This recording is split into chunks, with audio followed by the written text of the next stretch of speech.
We'll call to order the Tuesday, September 20th Finance and Personnel Committee meeting. Clerk, can I get you to take the roll call, please? Maring. Here. Dashlet. Here. Casey Brewer is excused. Lautenbach. Yes. Swedberg. Yes. Meverden. Here. Pavick. Here. Schmidt. Here.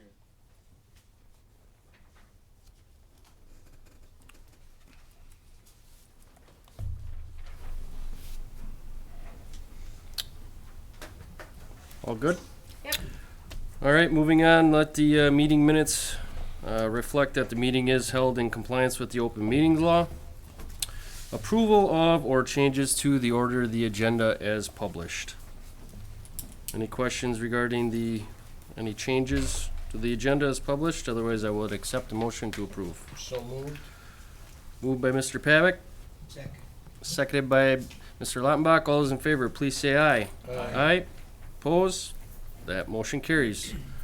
Moving on then to the approval of the meeting minutes that took place on August 16th. Everybody have a chance to review the meeting minutes from August 16th. Motion by Steve, Second. seconded by Lee. All those in favor, please say aye. Aye. Aye. Oppose? That motion carries. Moving on to item number 6 then, consideration of the bills and conference attendance. Take A, general bills.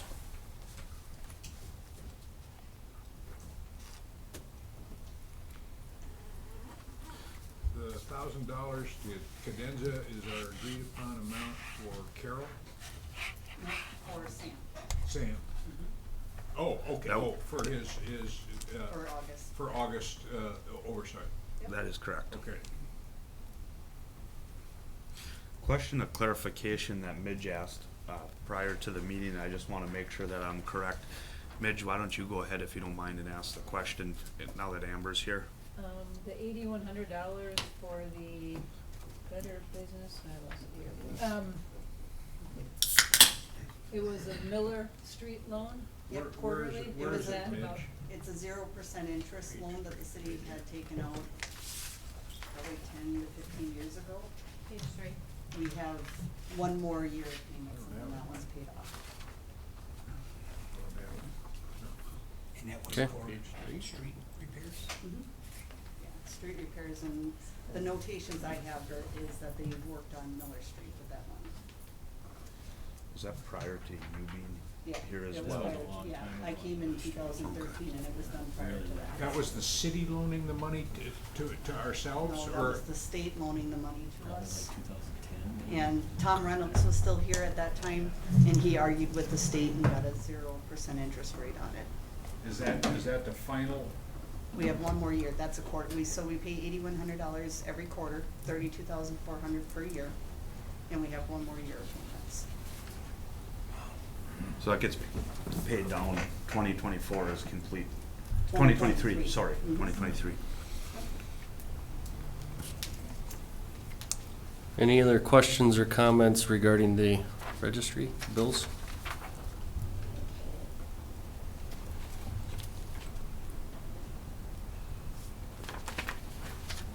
Make a motion to approve the bills. Motion by Lee to approve the bills. Do I have a second? Second by Midge. All those in favor, please say aye. Aye. Oppose? That motion carries. Bills are approved. Do you want a roll call on the bills? I apologize. You are correct. Can I please get a roll call on the bills? Meverden. Sure, yes. Schmidt. Yes. Dashlet. Yes. Maring. Yes. Lautenbach. Yes. Pavick. Yes.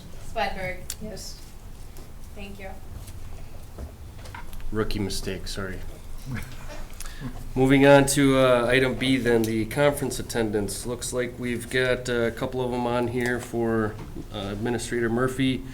One being on 10-5, which is the Wisconsin Wastewater Operations Association Lacrosse. The other one on 10-19, which is for the League of Municipalities.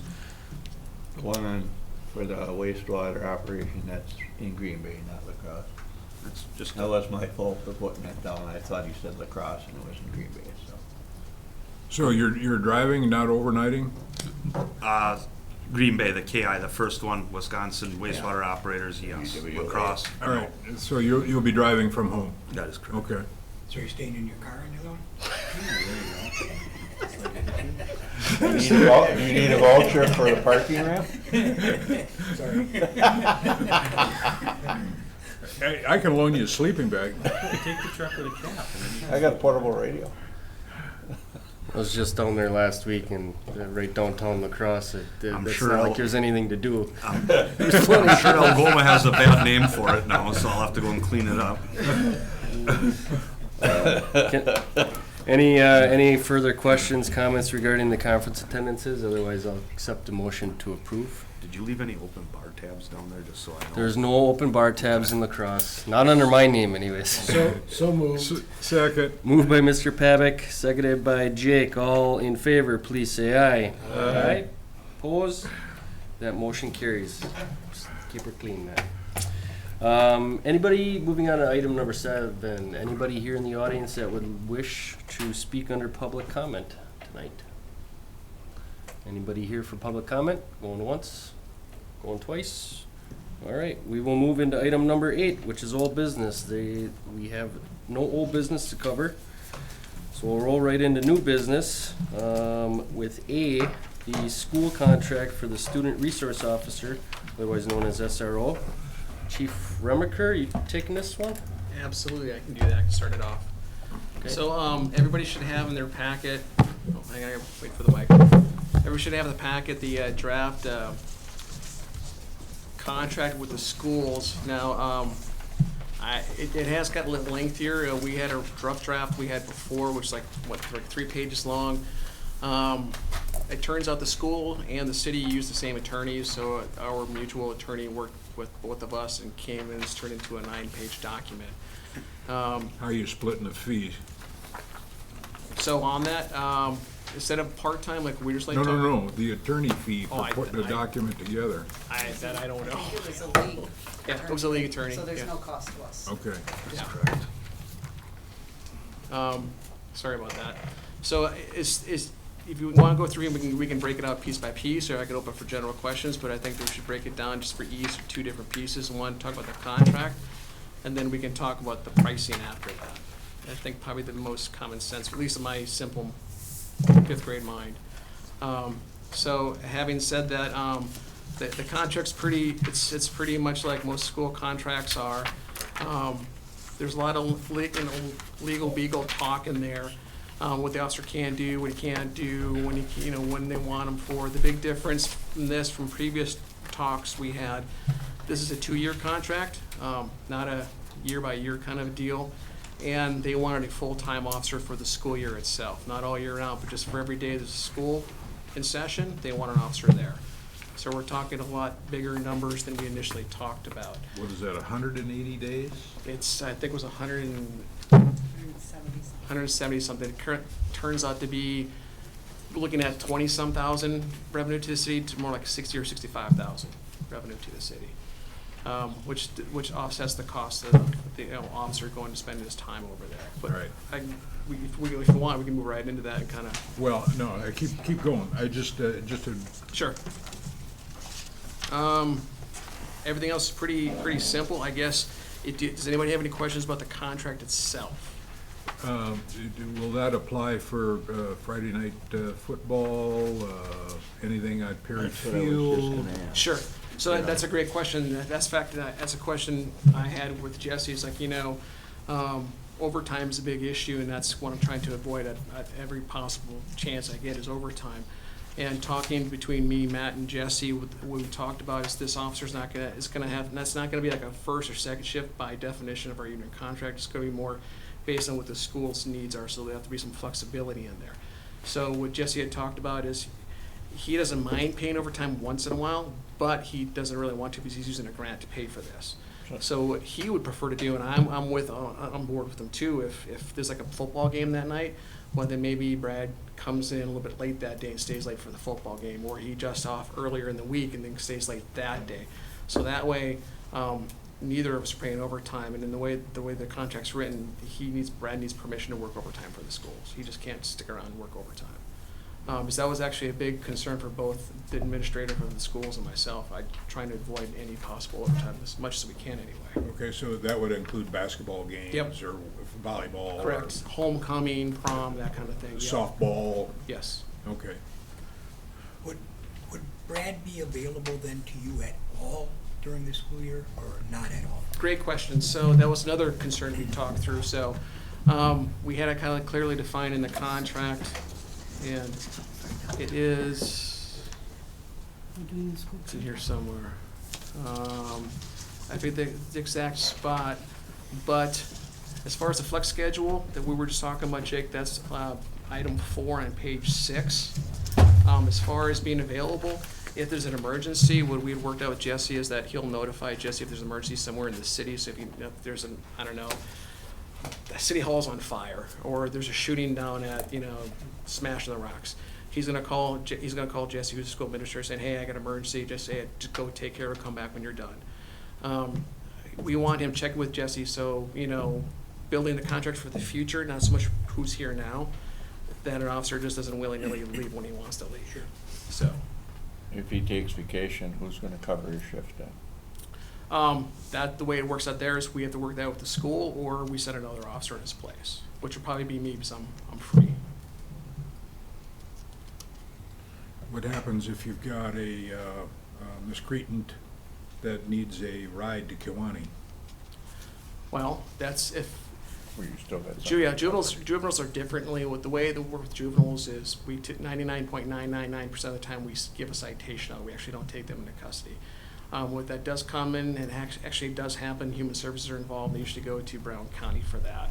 Okay. If it's extending from something that happened to school, it's going to be part of the SRO issue to deal with. The staff, the school would be involved in that, and they'd be aware that he'd be driving into Green Bay to drop the juvenile off with, of course, checking all the boxes we have to through the state.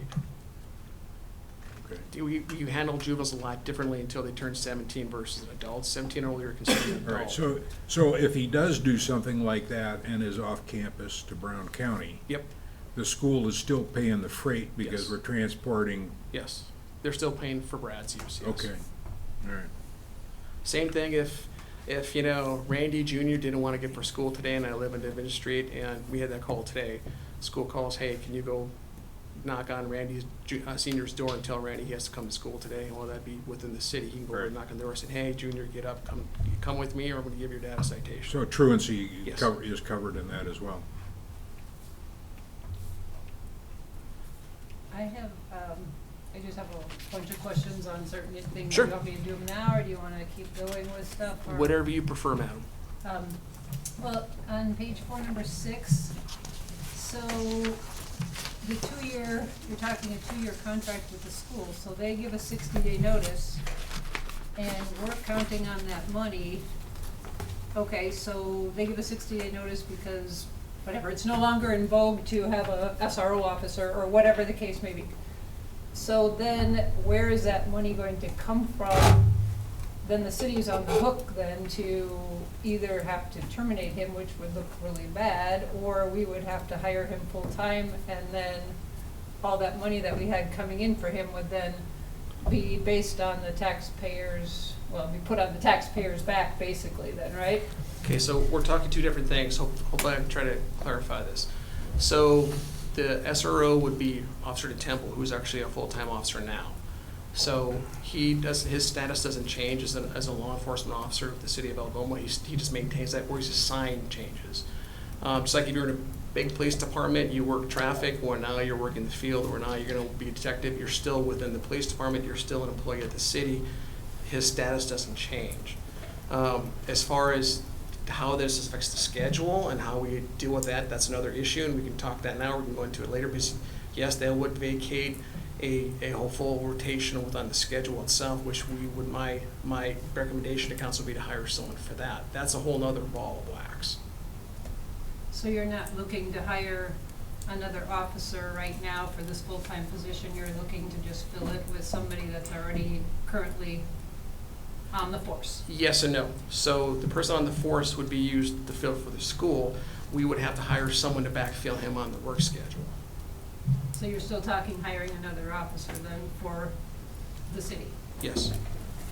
Okay, so have we, in doing that then, have we looked at the numbers to actually justify hiring another police officer as a backfill? As far as, like, you know, is the crime up so much and whatnot that we can afford to send him to the school, if I'm correct? Sure. And then It's- hire somebody else? Nope, And- that's a great question. So it's not about crime rates, it's about coverage. Without Brad working that 6 days on, 3 days off, that would be 6 days in that rotation. We don't have somebody on actually working the city, so we would not have 24-hour coverage anymore. We would no longer be a full-time police department. That's an option city council can choose to do. I advise against it, but that is an option that you can choose to do as council. There are repercussions, second, third order effects when we start talking about making a full-time department down to a part-time. I just want to interrupt so everybody is clear, is this is not a revenue stream to the city's budget.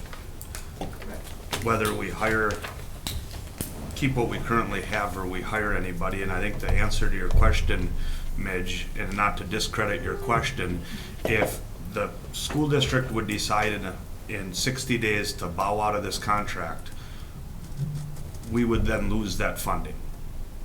From the school. From the school. district. Right. That school funding currently today, if this council so chooses to do that, to move forward with an SRO officer, that funding is not balancing our budget. They're giving us pay for every dollar we work, but we also don't get an officer. That officer is in the school. Is that making sense to everybody? Okay, but you're still paying then for the backup. You're still paying then for still another officer as backup to fill this person's position. So technically you are hiring another officer. Well, because you're gonna be then in summer when school's out, then you're gonna be at 5 officers, Yes, otherwise you're at 4 officers. that is correct. Now, how does this affect the union then? Because are we spending money then having, like, your time or whose ever time renegotiating hours and whatnot with So this new that's- officer, or? That's a how's great that- question. So typically how this works is, we do collective bargaining agreements every couple of years. We have one, I think, at the beginning of 2023 is our next time we sit down with the union. The city has a party, the union has a party. I kind of sit between, act as a mediator, and they kind of go through the contract. What they do for stuff like this is they do a memorandum of agreement between the two parties saying, Officer so-and-so understands that this is not normally in the contract, but is willing to do it because he wants to do this assignment. I talked to the officer that's involved. He's fully on board doing it and understands it and is more than willing to sign up on the MOU. So it's more of a paper drill this time to do that. The contract that's another whole ball of wax, which we go down a rabbit hole, talk about that, because there's things that I'm sure the union wants to talk about. I'm sure there's things that we need to talk about, but that's a whole other issue unto itself. Can I ask you a question? Compare the winter hours to the summer hours. I mean, we have festivals and things, and you hire officers extra for that or not? No, that's a great question. So, just like fishermen, just like businesses, just like everybody else, and Lee can talk to this. He was a part-time officer one time in Algoma. We have busy times. We have slow times. January, February, it's hard to find anything to do. You know, summer times we're jumping through our 4th points of contact, just trying to keep up. One advantage this school contract does give us is that when that officer is not working the schools, he's actually assigned to the streets. Which is good, because that's the summer months. 3 months we have off in summertime. The schools kids are out playing. So it's Shandy Days is going on. That's when 4th of July is. That's when we get all our tourism coming through, and we have graffiti, drug, and other kind of problems downtown. What's nice about this is what it does is a advantage. It's not year round. It's only in summertime, but it gives us an extra officer on staff. It does 2 things. Number one, it gives us, they call it power shift, when there's actual time at night where there's 2 officers on, so they can do more stuff than they can do now. It also fills in that gap that I kind of cover up. It cuts me loose. The reason you want me loose from the schedule is I can cover down. There's actually another piece of paper in your packet. It shows all the schedules. They're basically, they're not counting chief, this is what's uncovered. 122 shifts of open shifts, 75 shifts of vacation, 50 shifts of holidays, 15 shifts of officers are gone for training, and of course the military time. Typically, most of that stuff's done in the summertime. People take their vacations summer, that's where all the training's being offered, that's when everything is happening. That allows me to cover down that stuff, and I hate to say it, because to me, overtime's kind of a dirty word. My guys love it, to me it's a dirty word. I try to prevent as much as I can. So that frees me up, because I'm not tied to a contract. I'm not part of the union. I can change my schedule. I'm working second shift today, or I'm coming in, I'm doing a 16-hour shift this day, I'm doing a 12-hour shift this day. It frees me up to prevent that overtime from racking and stacking.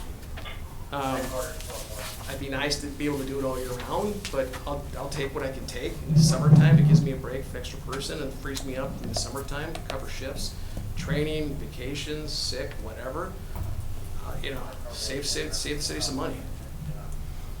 Sorry for the review.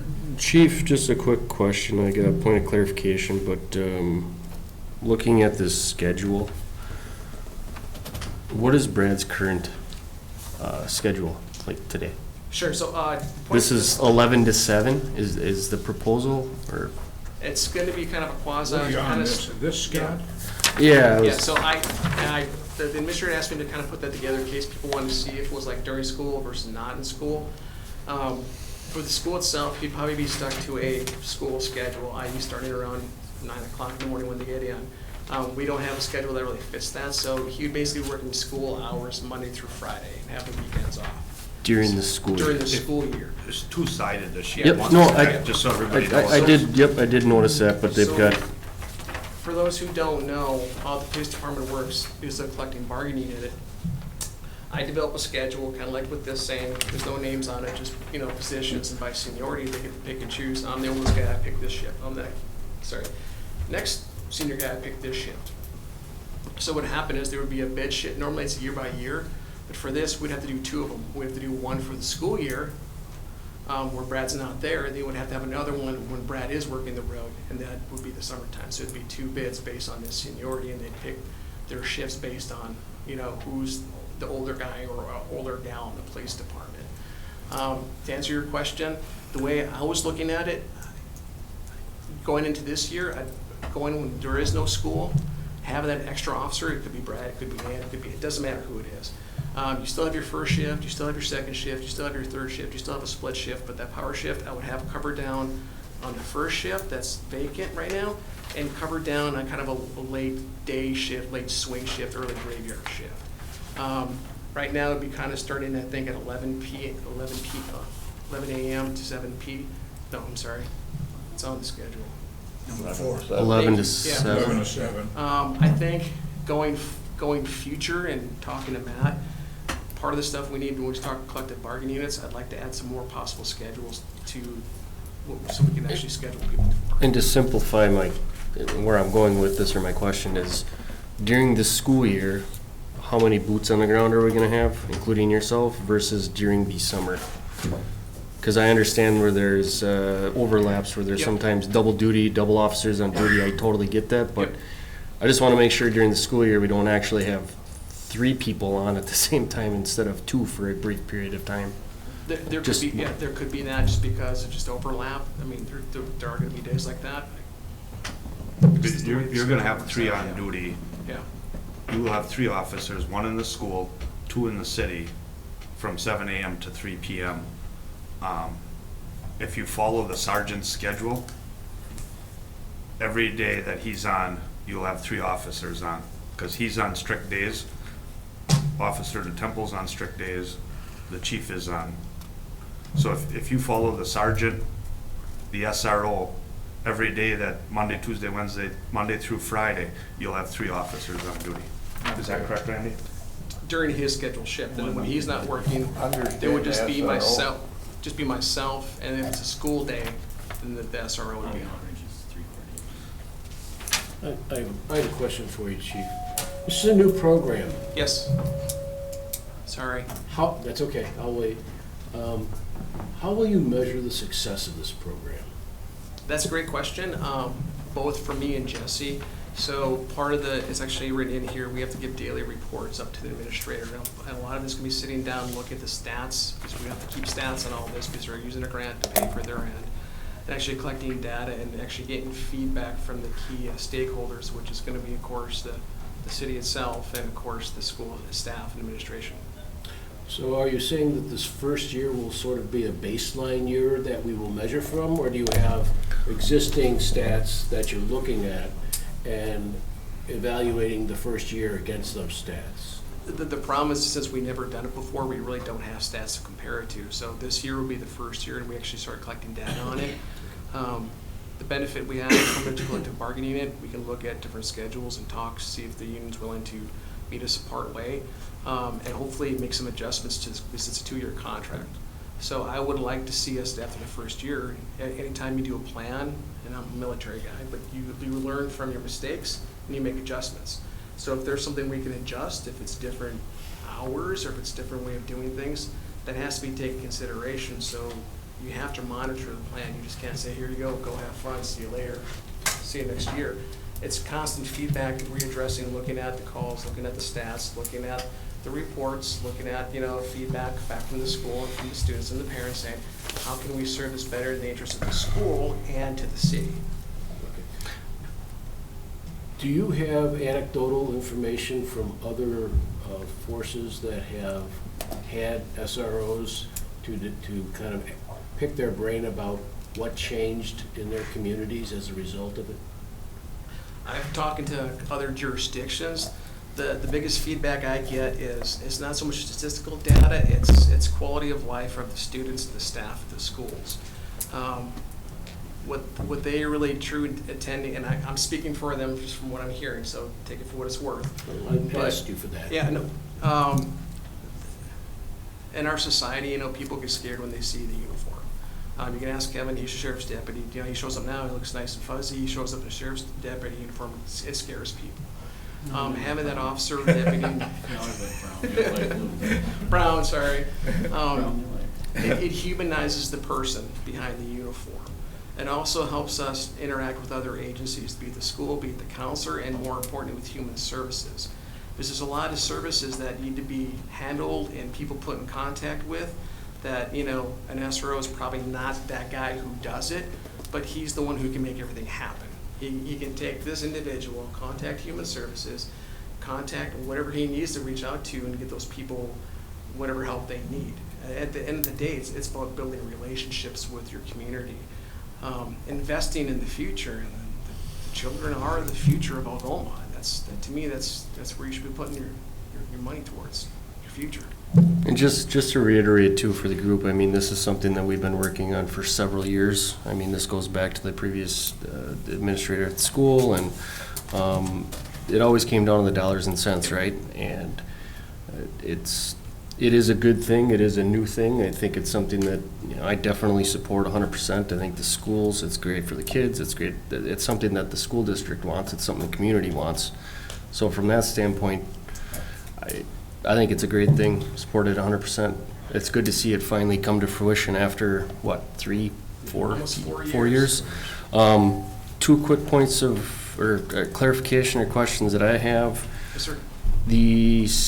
Just to point out, the 60 days notice, right? That goes both ways, right? Yes. So that's important to note. If it doesn't work out, AKA where it's becoming too much of a financial burden, or if it's just not doable anymore, that goes both ways. It can be a... No, that's a great point. And right? I actually was a stickler about that, okay. Because my concern I had was today's employment market, it's the employee's market, it's not ours anymore, right? So, and it could be 2 years from now, Brad. I could have 2 officers quit. Yep. And then what do I do? So that is important to point out. It's an escape clause for the school and for us, because you never know. And then my second question, Chief, was just the last page on the document, the Exhibit A that you've got on there. Yes. You've got estimates. You've got 3 years. That's just rolling it out 3 years, because this is strictly a 2-year contract. Correct. And I know that it was discussed previously, it'd be really nice to have our collective bargaining agreement coincide with the contract for the schools, so it's not every other year or not offset, but if they, you know, if they were both 3-year contracts, that would help from a budgeting standpoint, right? I just want to confirm that the 23, 24, 25, those are just estimates? Those were estimates based on when me and Amber sat down last year, looking at what the years were at the time. Plus, you know, cost saving, and Amber probably can speak better than this. Some of these numbers we won't know until the last minute based on that year. So she did a really good job kind of estimating what that amount's going to be. And it's in the contract. This is just basically an estimate. Okay, and that workers' comp estimates at 2% cost increase, is that truly a workers' compensation? Is that compensation or is that workers' comp as far as the benefit? It's the workers' comp insurance. Sure, it's okay, And all right. we pay a percentage on the wages paid to the employee. So, and it goes up and it goes down depending on our modification rating from the state. They set that based on how many claims we paid out. So and it's a 3 or 5 year average. So when we have years that drop off that have a lot of claims, the mod rating goes down. So we could have a year where the premium actually drops. Got it. So the wages per se increase that are on this graph for this Exhibit A that I'm seeing, that's directly correlates with what we have in our bargaining agreement as far as their Yeah, the compensation? 22 and Okay, 23 wages are actuals. Okay, The got it. 24 and 25, we don't know what they're gonna be, so I just did an inflation based Okay, on Matt. the current contract. okay. Thank you. Just because we're talking about that, and I just want to bring that to light to the council, because this is one of the sticking points that the district has. Everybody has a sheet in front of them. And I want to just talk to everybody so everybody understands. It starts out with employee's name. If you go down from line 1 to line 11, that is the number that we use to build this chart that the school district has. Since then, we've had the conversation, myself, Amber, and Randy, there's some, you know, when we say that the true dollar amount for that employee is this 4611 with the 5% overhead, well, this is a chart that we use from the city of Kewanee, that how they bill their school district for their SRO officer. If you get down into the vacation, the sick leave, the holidays, it actually changes that employee's dollar amount. And I just want the council to be clear that if that's the number we want to use, it's really not the full employee's dollar amount. You have to add the vacation, the sick leave, the holiday, which adds another $10 to that employee, which then we would have to change that in the contract that we have. Because right now, the dollar figure we're using, you can see in 2022 is 4611, and there's a 5% overhead or an admin fee added on there. That true dollar is really 5543, unless the council so chooses not to add those items on, which would be his vacation, his sick leave, his holiday. Where do you see the 4611? Yeah, I'm not seeing that. I'm The using very last Exhibit A. Exhibit A in the contract. So Okay, I got it here. So from a high level, what you're saying is that it's no different. Our company sends out annually like a complete benefits package, like, I'm just gonna throw it, you get paid $50,000 a year, but you really cost us $75,000 a year. Yes. Spitballing numbers. I got it here. What you're saying is, should we use the actual or wages? Me and Randy and Amber talked, if we're gonna go to the city council and say this is what the true cost is, right? It's really not the true cost. So if we're gonna say we're billing the school district $46.11 per every hour he works over there, that's truly not the cost. They're paying his wages, but we're paying his benefits. Well, no, Yes, and no. it's some of the benefits, just all of them added on, really brings you down to this 55.43 an hour. See, what we're not billing them for, and we based it on what Kewanee did, that's how we kind of got here. We used a starting point between that, everybody kind of realized. So where the difference is that they're not paying for the vacation, sick time, and holiday. Correct. So once you add that on, I mean, and kind of like what Scott said, there's a cost to everything. You can't get around it. We just want to make sure you understand what the actual costs are. So like we're not trying to slice it and pass it. This is the hourly rate, this is the FICA, and this is also, oh, by the way, the vacation and sick time and holiday time too, which is originally not talked about. How many hours annually are we figuring? For vacation, it's 96 hours. No, total. What are we gonna be supplemented for the program? There's 2,080. 177 days or something on that It order. was, 180 days. 180 days, call it. 6 I months. think I did 172 days. That sounds and about 60 right. Where hours. is that? I think that That sounds is right. rounded. Why not? There's 2080 total in a 40-hour work week. I'm just, No, not Sorry, for Lee, I police didn't- officers.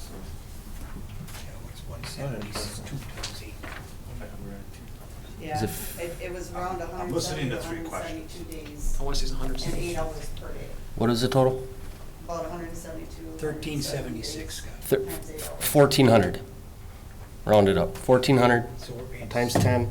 It's a $14,000 difference. The one thing I do want to point out though, this includes sick time. We don't pay out the full amount of sick time. So this is saying if he got hurt and had to take all of his sick hours this year, this is what it would cost us. If he doesn't use any of his sick time, he doesn't get paid out for that. So if the potential is going to be an additional, call it 14,000, because it's easy math, right? $10 an hour, 1,400. If the potential liability from our standpoint is 14,000, I think it would behoove us to at least go back for half of that. Well, there's more than that though, because there's also, do you want to see the 5% admin fee? In the Exhibit A, the last page of the contract, there's a 5% admin fee. Okay? Do you want the 5% admin fee to go on which number? Because there is a lot of things that The are. bigger number. Well, I mean, it works out. This is what I'm asking, because if we go back and sit down with the school, these are the things that they want to know. And I think they're very important, because you're dealing with the city tax dollars versus the school district dollars. It's a big difference, okay?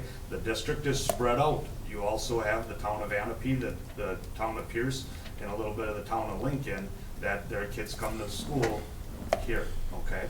You also have, you know, our admin fee, this conversation tonight, myself, Amber, and Randy's time that we've had already with the school district. Randy talking with Jesse at the school district on their weekly planning, their weekly updates. This officer needs to be supplied with a squad car that will be driven from here to over to the school district and get parked there for 8 hours. Be driven, you know, as he needs, that it's gonna tie up a squad car. So there's more fees than, you know, so do you wanna see that 5% added on? Or, and do we wanna work off this base bottom line or the 5% on the Exhibit A?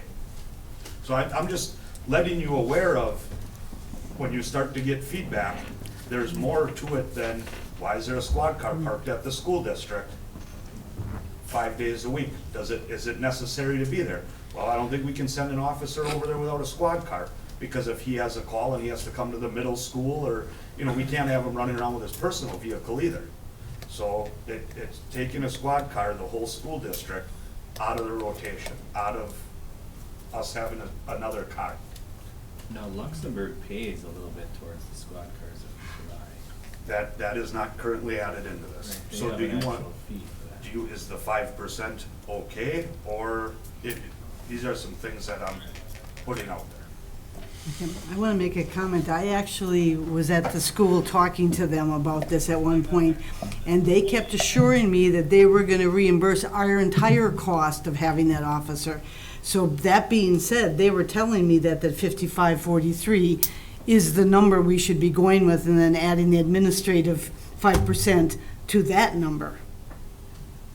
Is that five, if that's the case, Madam Mayor, does that 5% cover the cost of the squad car? Or are you looking to cover Aaron and Amber and Randy on an administrative side to make sure all of these numbers are right? How are you applying that 5%? You'd use your oldest squad car, I presume, that's what we do. I would ask the chief, yeah. I We would would assume. use whatever cars we had available at the time. inflate. I mean, I guess, and I don't want to speak for Matt or anything, but to me, it's, there's, like I said before, there's a cost to everything that we do or don't do. My time, Amber's time, Matt's time, et cetera, back and forth, parking a cop car there, and just to run the cop car, there's cost to that. How you put a dollar figure on that, I'm not an expert, but typically when we came with this 5%, originally we started doing that, I think, a year ago, to kind of recoup some costs to the city, because all this stuff does cost taxpayer money. Does that fully cover everything? I don't know if we have enough data to say that one way or the other. But to me, it's definitely a step in the right way to kind of recoup some of the cost to the city. It's not as high as some jurisdictions charge. Some jurisdictions charge more, some jurisdictions don't charge all. Where is the school at, like this 4611, is that the contract they're willing to go with today? Is that what the discussion's been? Or what number do they The have? number, we just sat down, Jesse is bringing this new number. First of all, to back up in our conversations with Jesse is, they're stuck on the 5%. There's a couple people on the school board that disagree that the city should be charging the school district 5%. They're not happy with the 5%. That's when this conversation started. Well, we're really, the true number is actually not even this 4611, it's actually, and like Amber said, this is sick time, obviously you can accumulate sick time. Maybe he goes the whole school year without using a day. Maybe because he's in the school, maybe he uses, 10 days, 12 days. We don't know that number, right? The vacation, maybe he uses all his vacation outside of the school year and doesn't use any of it during the school year. So it's the number shows throughout the year. That's where we come up with this 5543. Where do you want to add, or don't you want to add, because there's some people that truly believe that, do we owe the school district? Why should the city taxpayers have to take this on, all the burden of it? Because it's the school district, it's not inside the city. I got a question. So on these paid days off, the holidays, we'd have to pay Brad, because when the school's off, you have to pay him his 8-hour holiday pay. The vacation hours, like our liaison, they don't really take off during the school year. So you might have 1 day a whole school year that they take off, because they want you in that school. And sick leave too. So as long as we get the 80 hours for the holiday pay, and then maybe your admin fee, you gotta come out that way. If they're uncomfortable with the admin fee, maybe you gotta approach it slightly differently and toss out the cost of keeping a squad there, and have a squad fee, not an admin fee. Well, it should be a fully functional squad. It should be a that fully has functional all the squad, equipment. and he's gonna be putting miles on the thing, he's gonna be burning gasoline, we've got some insurance issues with all of that sort of stuff. Maybe we ought to be approaching it, rather than from an administrative standpoint, we approach it from an equipment standpoint. I'm just tossing that out there as an alternate to, I don't know what it's gonna take for Aaron and Amber to process this stuff, or for you to have conversations with them. But I would think that the bigger cost is going to be what that physical car is gonna cost sitting there on an 8-hour basis than what it takes internally to do the accounting. I would say that we're splitting hairs here. I 100% agree that we should go with the true cost, the higher number, the 55, whatever that means. To the mayor's point, that is what they agreed to, and if that's what it truly costs the city and the taxpayers, at the end of the day, then that's the number that we should use. And if we waive the 5%, if they're stuck on the 5%, I mean, we're talking about adding an additional $16,400 onto this, based on 1,400 hours, and we're gonna lose 3,500. Yeah, I would agree, if we can get the full cost, that, admin cost is really irrelevant. Instead of just having it listed as, 5% overhead fee, which is fine, we define what is included in that overhead fee, so that there's understanding that this includes the treasurer, the car, all of its maintenance, stuff like that. So they understand that that overhead fee is actually quite reasonable, if not a bargain. So, Yeah. because if we were to break it all out, that 5543 would definitely creep up. So you're saying, I guess, so just so I'm clear, is the 5543 and that's it? No admin fee? No, I would still go, but I would explain what that overhead fee is. Okay. You know, make sure that it's crystal clear that this is what that overhead fee includes. That could be hard to describe, depreciation on the car, how much gas you're gonna use, how much I mean, If you you, really open up. if you really wanted to get into the weeds, you're gonna find out that $3,800 annually is gonna be not anywhere near true cost, because yes, you could quantify it. You could take your vehicle payments or value, your gas, your insurance. I mean, if you really want to get into it, and it's gonna far exceed $3,800. What I'm saying is, Until we have a baseline fee, Correct. it would be a good thing to start it right there, peg it, say 5%, here's what we're thinking it's going to include, although we suspect it's going to be more. But because it's our baseline year, we'll start it that way.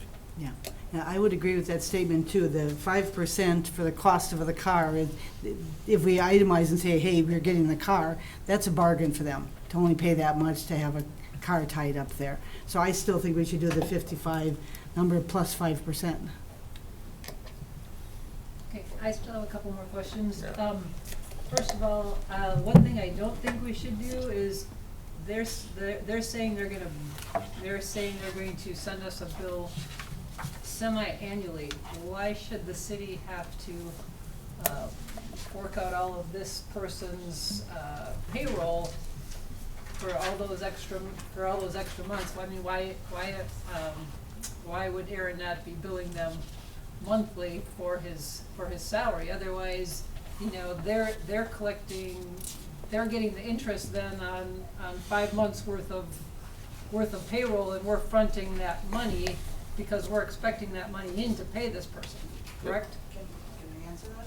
Mhm. You're looking at page 4 of the contract? Page 4, item number 4. It actually says on at least a semi-annual basis. Okay. So we can bill weekly, we can bill monthly. Okay. Well, I wouldn't do weekly, because we don't pay weekly, we only pay bi-weekly. But that's just covering them to say, we aren't gonna wait till the end of the year to bill them all at once. They want at least semi-annual, but we could bill monthly. Okay.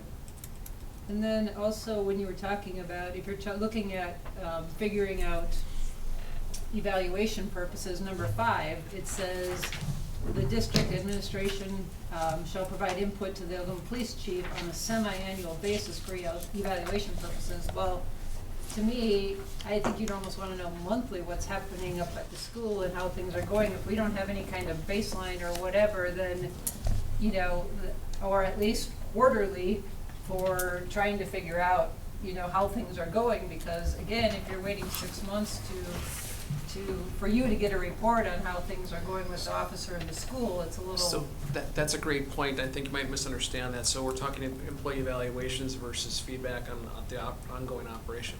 This is something I need to collect by state statute. I have to do an employee evaluation on my employees once a year. So that's checking that box to make sure they're at least giving us at least once a year, give me that data. So when I sit down, and I sit down with every single officer, including the sergeant, saying, here's your employee evaluation for the year. You did this, and here's all the school stuff you did. I think you need to work on this, you need to work on this, I'd like to see this in the future. So it's not so much the operation of the SRO, that this is giving me information so I can do his employee evaluation, which is mandated by state. Two separate things. Now, Randy, are you going to have him fill out, like what our liaison officers do, is they do a daily log? Yep. In the full 8-hour day, okay, I spent an hour on a sexual assault, I did an hour on a runaway every day, and then at the end of the month, you'll be able to print a sheet out that you could hand the council and the school board to say, this is what we've done in this school for this month. It'll be rolled up Is that your with plan that. then? Yes, sir. And actually, it's. He rolls is- that on, he rolls that on a daily basis, When I Kevin, or work is that this- a weekly report, or how? It's a daily log. When I worked at school, I went in there and I had to fill out a log, what I did every hour and how long it took me on each call. and It's we do actually, that on it's patrol. actually in the contract, the officer has to do it daily. Daily So, log? It's a daily log. Okay, all right. It's a daily log. So you've got daily reporting, and then on a semi whatever it says on, what number was that, Midge? Five on Five? page 4. They are reporting back on his evaluation, Yep. not his daily performance. Is that correct? Yeah, so I, Okay. so I mean, every employee has things they need to work on, things they're doing great, things they should probably do better. That's what that's for. The daily log, Kevin's right, and actually it's in the contract, they have to do a daily log. That goes back to that mechanism that John was speaking to as far as how do we measure things, right? That starts the baseline this year saying, you know, for the year on the average on Tuesdays we had this, on this month we had this month we had this. But we need to start, it's locked in here, we need to start collecting that data. Because it tells us if this is functional, if it needs adjustment, or if it's not worth our time. Now, But it is starts a Brad- baseline. Is Brad gonna do like some kind of grade program, DARE program, something like that? Is he gonna get some training in being a liaison officer? I mean, they have trainings they go to, there's conferences, Yep. and they do either GREAT or DARE, I'm not sure. what it Yes, is we're now. gonna pursue those, and I haven't done that yet because this is still not operational, has not been approved yet. So I'm not gonna spend taxpayers' monies on training yet until I know this is a good deal. Well, I'm interested in the meat and potatoes. Now, are you gonna have, is he gonna sit down and come up with active shooter plans, so they have some, because right now they have nothing. No, they have nothing, so I mean, that's a great example, such as the bomb threat we had last Right. year. That's all part of it, is going through and helping them advise and fix policies and do things. It's, I forget which section it is, actually, it's in there, actually, it's part of his job. Okay, now. But it's he'll based do- on what the school wants and what the school needs. It may be a DARE program, it may be some kind of different program, whatever that flavor is. Okay. I don't know, because we need to sit down as we go through the school year and kind of figure that out with the school. But any type of investigation in the school, he's gonna take care of, whether it's He would be the juvenile lead. runaway, a domestic last night, or whatever. Correct. And he really doesn't need to leave the school, because you could assist the day shift officer, the county can assist, so really he doesn't need, unless you get an active shooter somewhere, he has no reason to leave that school. Correct. Typically, the school want him to, like, if it's someplace in Algoma, to go there Right. with the field officer, because it's building those relationships with the same faces. So, you know, when they see, you know, in the summertime, it's Officer DeTemple, oh, hey, it's just the school resource guy. Or if it's, you know, holding people accountable too, they see Brad in the hallways, when Brad comes knocking on the door with Chief Remiker on Monday morning, oh crap, yeah, there's the SRO, he knows I was in And the is he school. gonna be in like polo type shirt with, Typically, that's what the how school we- has requested, like he goes, what he did last year was a polo, kind of like a lamb dress, though, Yeah. with his badge and gun on, and a PD t-shirt on. No. And kind of mix it up once in a while based on what the school needs and. So, not any armor? Well, yeah, you should know, have well, body armor. It typically has body armor, yeah. Okay. Yeah, I mean, regardless, he'll have a squad car there, so he'll have access to all his equipment that every single officer has. Everything from active shooter kits to squad cars, handcuffs, the whole 9 yards, and we're always just a short call, short drive away. Now, how much time will he spend next door versus? It's up to the school. That's up to the schools. Yeah. So what'll happen is he'll check in with the principals, administrator, anything that popped up overnight or during meetings, they'll say, hey, can you work on this, can you look into this? And that's all based on the current trends going on in the schools or whatever he's investigating, because what we found in the past, and I'm sure Kevin Lee can speak to this, you pull one thread and then there's a little bit more, next thing you know, you have a whole onion of stuff you're trying to fix, and it's laid everywhere. And what's good about having a school liaison in Algoma and in Luxembourg and in Kewanee, things don't stay in jurisdictions. They don't. We have issues all the time where we find something out and then we're calling over to Kewanee and can you talk to this kid and let our person know? Or they'll call over here saying, hey, can you go talk to this kid and let our SRO know? So I mean, it's one of those things that once you start pulling layers back on onions, it can get pretty smelly and ugly pretty quick. Now, with your schedule with the sergeant, to eliminate 3 officers on during the day if you're working, Yep. could he maybe work a split shift, like 3 first, 3 seconds, or 3 seconds, 3 first? Cause it's kinda silly to have both you guys that are management on days and have nobody really managing at night or anything. Right. Sure, and that's something we can talk at negotiation Contract time with the time, maybe. contract. And maybe it's my fault, I apologize, Kevin, I should have put sergeant there, I was just deleting names. Because they picked their shift based on seniority. Well, your sergeant's the senior. And guy. he just happens, the senior guy is also the sergeant too.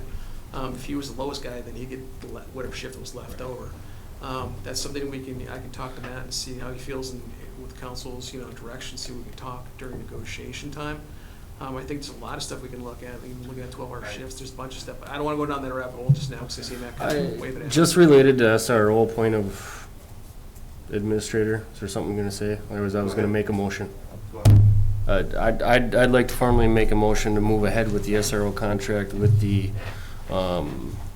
amendment to include the total compensation dollars, I second. which is currently 5543, and then also keep everything else as is, the same. So the 5%. With, correct, yes. With the clarification that goes to uniforms, equipment, car. Whatever gas. clarification is needed, yes. Okay. I still second. I still have questions, so. Yep, so do I. You wanna go, Lee? Go ahead. I guess my question is when you get down to Brad, does he know what he's getting himself into here? Now, I mean, like Kevin said, I know Brad's a big hunter. And hunting season is coming right around the corner, if not started already. Now, when school starts here, this is when we're gonna need him here. Is he gonna be taking days off so that he can go deer hunting or he can go bear hunting? Granted, he's got it. I'm not arguing that point. But, I mean, to me, it's a responsibility if you know that you're there for the school year, so on and so forth. That's one of them. And the second one is, isn't Brad a SWAT member? So what is he gonna do then? My feeling, he shouldn't be a SWAT member if he's gonna be at the SRO. Well, you can do Because both. he's not gonna be able to leave just for that. You just can't leave when you're in the school, your school takes precedence. Right, exactly. That's what I'm saying. So I mean, it's, Well, two different subjects, okay, the first is he involved and willing to do it? I'd say yes, he's the one who was the temporary guy. In fact, he waited to put in for vacation this month because he was waiting to see what's happened with the contract, because they didn't want to affect the schools, and then once he found out this is kind of all evolving, he went burned a bunch of vacation. So I think, yeah, he checks the boxes, the guy who wants it, understands it. More importantly, that's the guy the school wants. As far as the SWAT team issue, most of their stuff happens not during the day, it's after hours. And that's a whole thing we do with the whole county, not just us, Kewanee and Luxembourg does too. They show up for free if we ever need them, but we let our officers go train with them whenever they need to do their training. and he's also our training officer, our shooting officer beside. Yep, So then in between that, there'll be overtime on that. yep, all the officers, because it's a small department, we all wear multiple different hats. All that I know. Yep. But I'm just saying, I just, down the road, all of a sudden, he's taking off and doing this. I guess it's just a matter of responsibility. It Is is. he gonna stick with it? Because it's just all of a sudden, well, I gotta do this and I gotta do that, and all of a sudden you find out it's, you know. You also have to, the law enforcement agency is agreeing to provide an SRO officer during the school hour. So, understand that. correct me if I'm wrong, but if Brad takes a day of PTO to go hunting or sick or whatever it may be, he's still being backfilled by somebody else, right? Okay, But the principle of the thing is if, then you're looking for another officer. correct. And That that's could- what we're trying to eliminate, this, so that we don't have 3 officers on in a day. That could also help justify the 5% because you're using Brad's Well, justifying, wages. it still doesn't do the job of having 3 people on, and then on the weekends or whatever, then you got 2 12-hour shifts and you don't see nobody. Is what I'm trying, it just, we gotta have coverage. I mean, that's not only just the school, the city's gotta have coverage. That Well, would you be always where have your 24-hour coverage, you don't lose that. But now, we should eliminate part-time help then. If we have 6 officers with you as a working chief, we don't need to spend 10K on part-timers then, correct? You will always have a need for part-time staff, Kevin, and the reason I say that is, while it does allow me in summertime to cover down a lot of stuff, there's Yeah. days I can't, because I have military Right. vacation. And during the school year, we don't have an extra body around. We don't, because that extra body's in the schools. But So we we're- shouldn't we're have operating- overage of part-time, right? We should be having more contained. I mean, ideally, I'd say, you know, part-timer's the way to go because they're cheaper. Yeah. But it's just, that's a change in our society. You just don't find the part-timers like you used to anymore. So will you have Keep- enough with 10,000 per year for part-time? Are we talking about adding the SRO, or are we talking about wages and schedules Yeah. and You gotta have adding 6 people? officers. Well, it's all got to do with it Right. because Brad's involved in it. If he wants a SRO, we're gonna have to add a 6th I officer mean, you to can fill make this a position. contract all you want, but if you're short one officer and now you're taking and putting them into school, then you're back at 2 officers during the day again. Because you're not covering shifts, because he's doing one thing and another person's coming in. Like prime example here, you got Randy covering three days during the day on here, just going by his. Well, then you got Cody days. So now you got 2 supervisors during the day. I'm not disagreeing with what you're saying, Lee, and I don't believe that we should have 3 people on during the day. I totally agree with you 100%. The question is, the bottom line question then I guess would be is, can we do this without adding a 6th officer? I don't think you can. Yes or no? Yeah. You need that 6th officer. And I'll put it this way, they work a 9-day rotation, right? I'll just talk first shift alone, we don't even talk the other shifts. Cody works 6 days, he has 3 days off, I fill in first 3 days. To do this full time without hiring an officer, what you're asking me to do is work 9 days on and take no days off. And oh, by the way, cover sick, vacation, and everything else. I love Algoma, I do, but I'm not gonna work 9 days straight and take 0 days off. I'd be divorced within about a month. I guess the question, Amber, you're looking at, you look at the numbers. We've got, how many reserve officers do we currently have? We have 2. 2, all right. How much overtime have, Randy's alluded in the past PPP that he's exceeded his overtime budget already this year, and we still have 3 months to go. How much overtime has he paid out year to date? I wanna say it's about 18,000. Sounds about right, it's like 5 over right now. Okay, and what do the 3 reserve officers cost us The 2. year to date, or 2? That number I haven't. I would have to go looked back, at. I would have to go back to. I think we budgeted around Yeah. 20 or 30 grand. You understand what I'm but getting we're more at. than that. I just want to bring everybody back to the SRO officer position. I understand that it turns into another officer. I understand that it turns into a budget thing, as much as we can say it doesn't, okay? Whether we want to do the SRO officer or not the SRO officer, the discussion is going to come to head, the scheduling issue, okay? If it's about scheduling, maybe we have to go back to the school district and say $55 and change plus 5%, and we can provide you 3 days a week. We can't provide you an officer 5 days a week, because that's what they want. Maybe we have to go back and tell them, it doesn't work with our schedule. Right now, without hiring.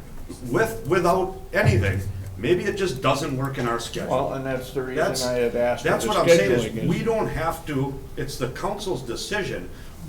We can talk about the dollar amount, we can talk about 5%, 9%, we can talk about sending a squad car.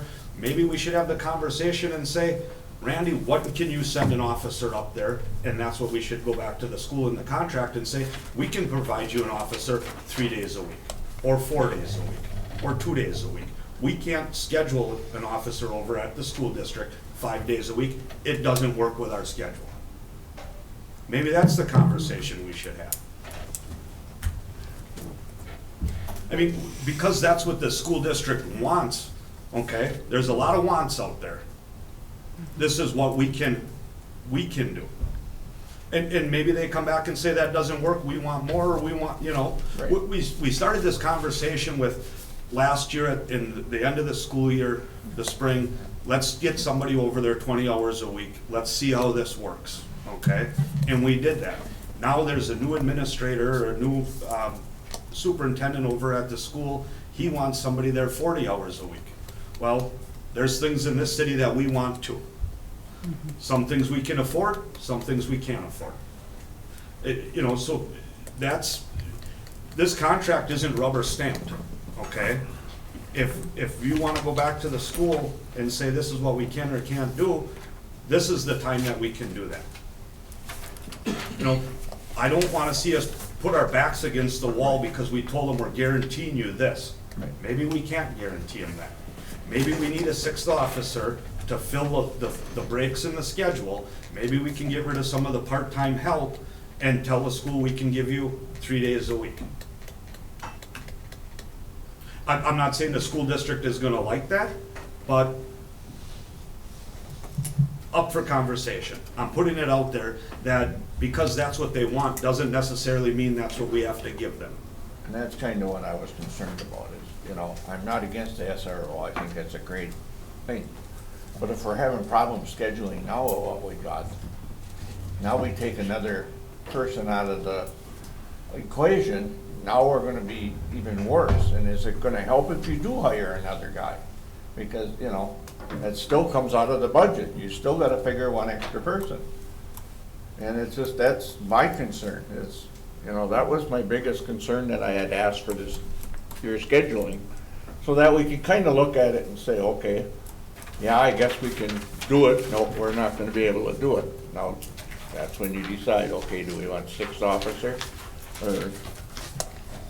or not an SRO officer, one of the two, you know. I'm just afraid if you do this with the SRO, and we haven't decided yet about that extra officer, it's gonna get pretty darn tight here. As it is already. Yeah, I think, I would have to, I think they're almost inexplicably tied together. Whether you. That was my concern, it's been my concern from when we started this already. Unless they're willing to accept less time. I think the chief made that very clear by putting somebody over there 40 hours a week. We can't schedule, we can't do what we currently have with our current staff. Right. We don't have the current staff to do it. I think everybody knows by listening to the chief at the CPP meetings or the reports, we're struggling to just make it work without an SRO officer.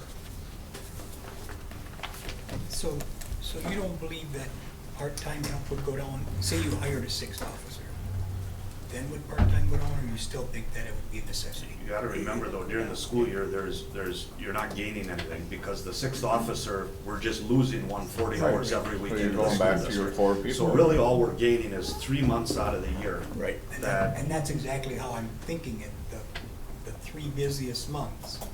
Is that when we pay for the overtime? Is that when we would hire an extra officer? Is that, so do we actually gain that 3 months? Is that a good thing for us? You don't gain that 3 months, you just have an extra officer in that 3 months. In the 3 months You that have are 24 busiest. hours, 365 days a year that you need to have boots on the ground. Correct. That just, 4.5 guys that just to run eases that up the scheduling. And you need 4.5 guys to continue, I believe is what it is. 24/7. Randy, can you answer that? 4.5 It's 4.5 guys Four that and a just half guys. to on a 6 operate and 3 schedule. 365 days a year, 6 on, 3 off. And you're So- using your chief as your half guy right now. So really what we're doing for, if we go enter into this with this district and send somebody over there 40 hours a week, it's a wash, but for the 3 months out of the year. Correct. June, July, and August. Granted, you have some holiday time that Randy gets to work with. You have Thanksgiving break, you have, Christmas, spring break, that Randy's gonna, let's say in the total year, it's 4 months, because you have that month throughout the school year, that the chief is gonna be able to use this officer to backfill a shift or allow somebody to take vacation or something like that. And does he start his shift like a week before school starts and then usually a week after school's out? That is the, It's in here, I think it's 3 or 4 days before school starts, they want them starting. Let's go back and take a look. I think he kind of would follow in the Yeah. contract, it kind of follows the teachers, Yep. not the students. If you look at what they're looking for in the contract. that's what it was. 3-4 days prior, and then at end of the year, kind of as the teachers wind down, clean up their stuff at the end of the year as well. Generally, the fall break for the school is the week of Thanksgiving, which coincides with deer hunting. Right. Yeah. Deer camp, they usually get a full week off. I'm not sure what they'll be doing in the future, but in the past, they usually get like a full week off. Right, and that's what I'm saying, that's how they put in their fall break,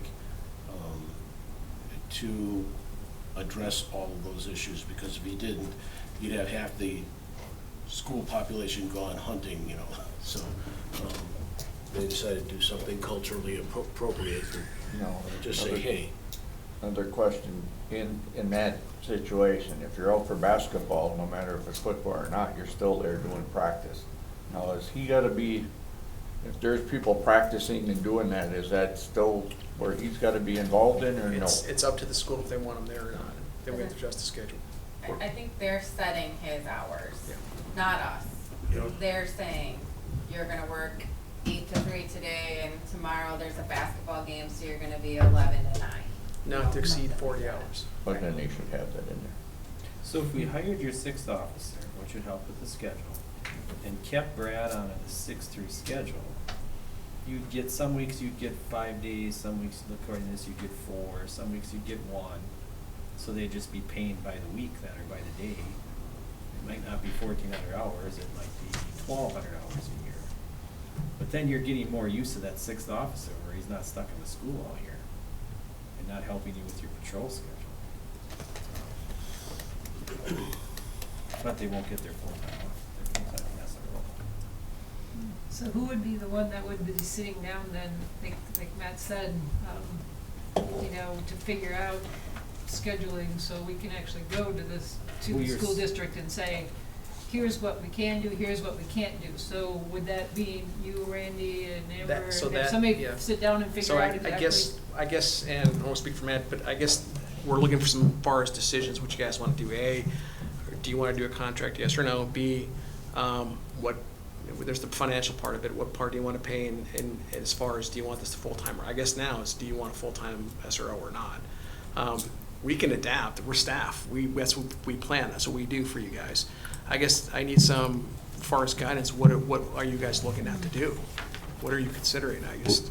Would a replacement officer, hypothetically, a new 6th officer, would the total compensation dollars per hour be similar, or similar to this 50, 55, or less? Yes. Less. How much? Just curious. What, $2-3 an hour? I don't know. Why would it be less? Because your It's first, rather than compensation. yeah. Let's just say They're 50. union, they all get paid the same. No, they don't. Let's just say 50. They still have a Officer break in starts- there? Yep, Yeah. and Okay. there's 3 different tiers. A new officer starts at tier 1, and they go to tier 2 at 18 months. Irrelevant, I don't mean to cheaper. get too far into It's the cheaper. weeds, but what I guess what I'm saying is, to your point, it's a switcheroo-ski for 9 months out of the year. Really, we'd have the extra expense for 3 months. Add a few weeks, call it 15 weeks, right? Yeah, 15 weeks, that we gotta cover.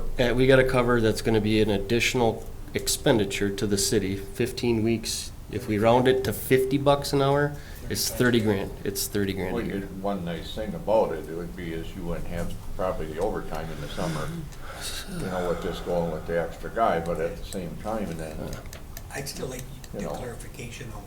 Do you know when we spend the most overtime?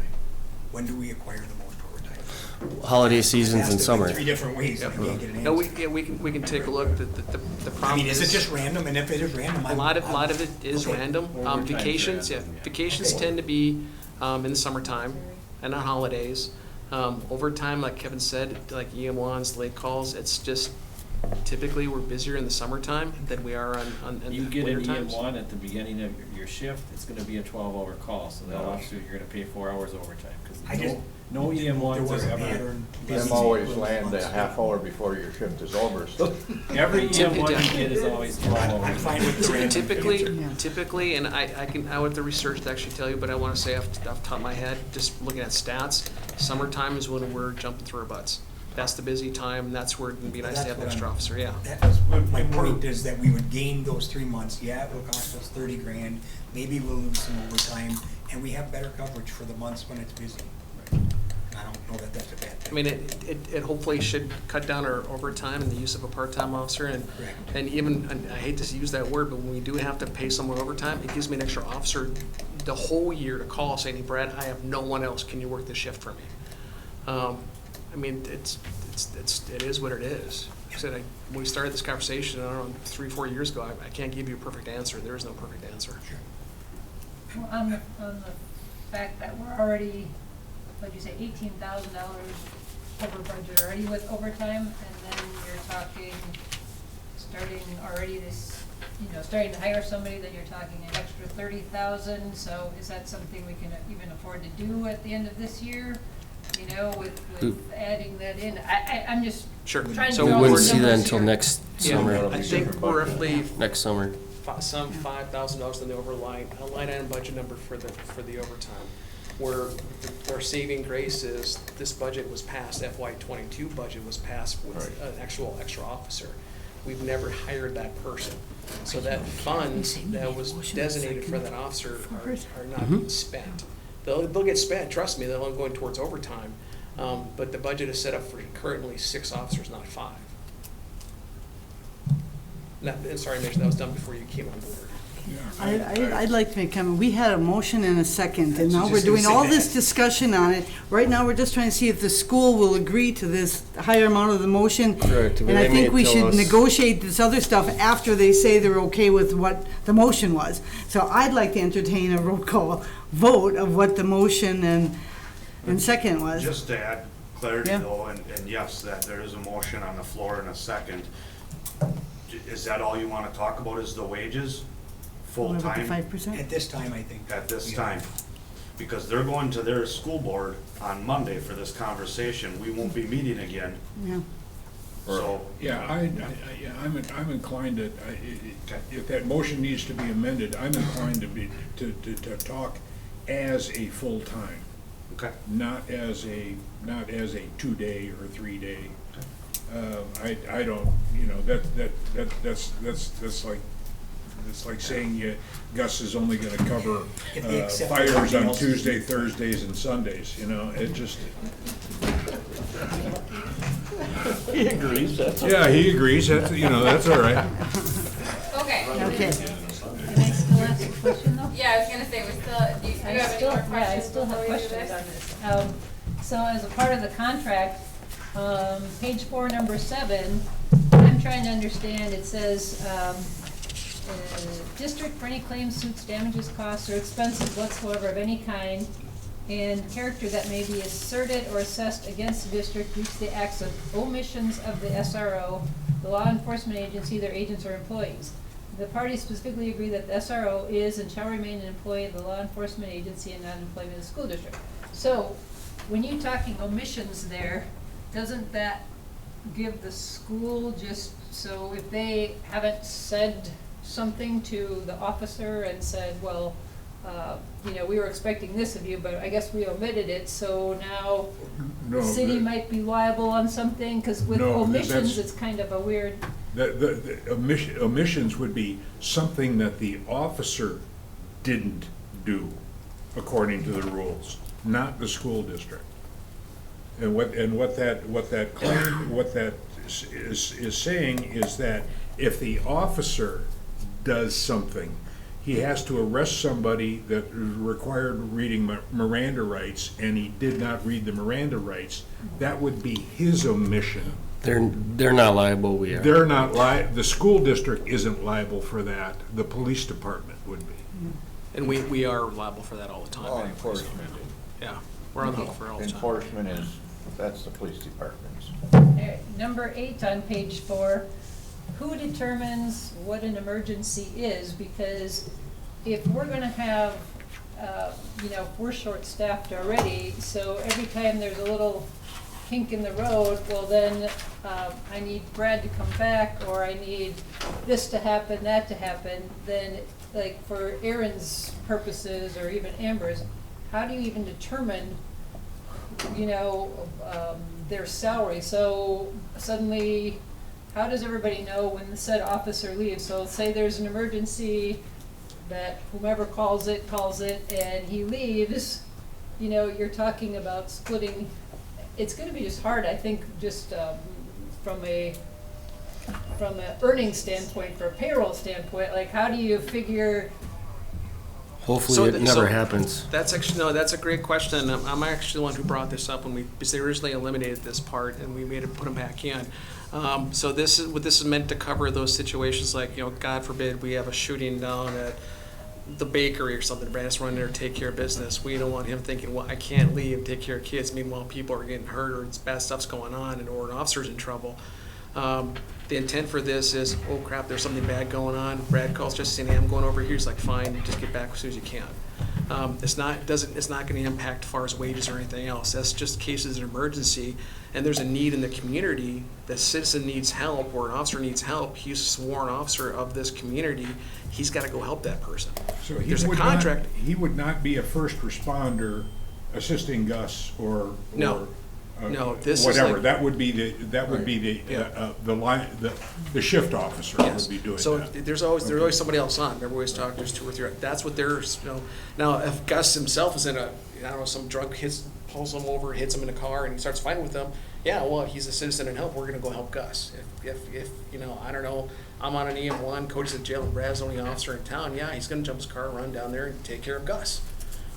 If Gus is on a fire, no, that's a shift officer. Gus takes care of that kind of stuff. So maybe to explain that from a payroll standpoint, when Brad turns in his time card, he's, instead of putting 8 hours and it's gonna be highlighted in blue, he's gonna put 7 hours in blue, 7 hours for SRO and 1 hour for Yep. whatever the other hour of his shift is. So And then we- when I'm turning around or Amber's turning around and billing the school district, I'm billing them for 39 hours that week instead of 40. The good news is we did a test bed last year, and the girls kind of worked out a lot of the bugs, how to track his overtime doing the FTO thing. The school resource thing. So I mean, it's easy to track, and it's just our job as administrators and bean counters. We count and track numbers. That's our life. I got one more thing yet. Number 5, point number 3. So What page? Where, page 5, number 3 I's. So then, Police Chief Randy, then you would be, so if he doesn't have any specific duties that day at the school or something, is there gonna be, again, I guess you've got it in your conflicts of issues, but who decides then what he's doing kind of on a daily basis? Like, say you need him to do something while he's up there at work, does he This then? great question. So I maybe a misunderstanding. He's going to get direction like where they need help with the school. This is basically saying the fact he's not a substitute teacher, he's not a PE coach, he's not a coach, he's a cop, and he's there to do cop jobs, cop responsibilities, build relationships, kind of be a off-the-side mentor, help stuff like that out. And that's just clearly defining his role as he's a police officer. He is not a substitute teacher. They can't use him to go, hey, Amber didn't show up today, can you go teach home ec? No, I can't do that. I'm here as a police officer. And if there is a conflict, they call me and I clarify it for them.